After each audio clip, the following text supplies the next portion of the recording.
Kabla ya taarifa hizi za ndani ambazo ni za asili kubwa ambazo tunazileta moja kwa moja kutoka hapa Mbeya, Tanzania, naomba ikiwa wewe ni mgeni, chukua sekunde moja tu, bonyeza batoni ya subscribe, washa kengele ili kuendelea kupata taarifa hizi kemkem kila wakati.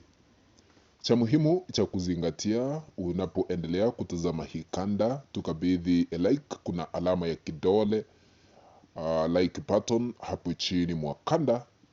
Bonyeza hiyo ili kuendelea kutunga mkono kwa kazi ambayo tunaifanya kwa Tanzania ITV. Sasa iko hivi, Samia Suluhu Hassan amezimia ghafla baada ya makamu wa rais Emmanuel Nchimbi kusoma ujumbe aliotumiwa na hayati John Pombe Magufuli. Samia anajiuliza maswali, ujumbe huu ni upi? Ameusoma kwa mazishi leo tarehe 29 mwezi wa 5 mwaka huu 2026, kwa sababu kulikuwa na mazishi ya mamake John Pombe Magufuli. Emmanuel Nchimbi amesoma ujumbe huo. Sasa ilikuwa hivi, kuna wakati Emmanuel Nchimbi alijitenga na masuala ya kisiasa. Uchaguzi ulipofika, akasema yeye hawani kiti chochote kile kwa sababu alikuwa ashahudumu kama mbunge. Wakati huu uchaguzi ukakamilika, CCM ikatangazwa na John Pombe Magufuli akawa rais. Sasa baada ya siku chache kupita, Magufuli alimpigia simu Emmanuel Nchimbi akamuuliza anampea kazi. Lakini Emmanuel Nchimbi akakataa, akasema anataka kupumzika. Kwa harakati hizo alikuwa kwa mazishi ya mamake Magufuli, vile alivyokuwa naeleza, akatoa simu yake akasoma ujumbe ambao Magufuli aliyomtumia wakati huo. Ujumbe huo ulikuwa unasema hivi: baada ya Emmanuel Nchimbi sasa kukataa kazi ya Magufuli alienda siku iliyofuata akamchagua kwa kiti, akamtangaza kuwa balozi wa nchi ya Brazil. Sasa akasoma ujumbe huo baada ya hayati Magufuli kumwandikia ujumbe, akamwambia Mungu atakusaidia, sitakutupa mdogo wangu, hiyo kazi nimekupea uifanye vilivyo, siwezi kuharibu future yako. Kwa nini akatoa meseji hii? Amehifadhi, ameiweka tangu Magufuli aage dunia, vile alivyomshukuru, vile alivyomteua kuwa balozi wa Brazil wakati huo. Mbona akaisoma akamaliza akasema Magufuli alimwambia sitakutupa mdogo wangu, siwezi kuharibu future yako. Kwa nini akasoma matamshi ama ujumbe ambao alitumiwa na mtu mwenye hayupo sasa hivi? Hii inamaanisha ya kwamba vile Samia Suluhu Hassan anaendelea kuwatesa Watanzania, siku moja lazima atavuna mateso hayo.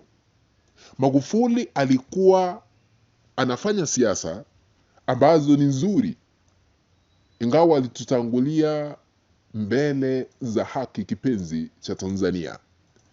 Alikuwa anaambia wanasiasa wengine hawezi kuharibu future yao. Lakini rais ambaye yupo mamlakani sasa hivi ananyonga vijana wa Gen Z, wengi wakauawa, wengine hawajulikani walienda wakazikwa wapi, ila tu picha za satellite ambazo mara nyingi zinatumika na vyombo vya habari haswa vile vya kimataifa, CNN, BBC, Al Jazeera.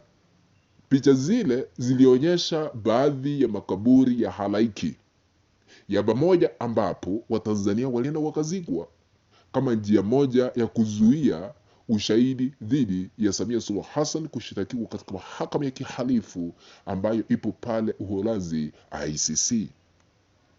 Anayeharibu future ya wengine ni Samia Suluhu Hassan. Samia alitangaza hivi majuzi wakati rais wa taifa jirani la Kenya Ruto alipokuja hapa kwetu Tanzania. Akamwambia hawa vijana wa Gen Z wameshupaza shingo, wakiwa na tabia mbaya, tafuta mkwaju.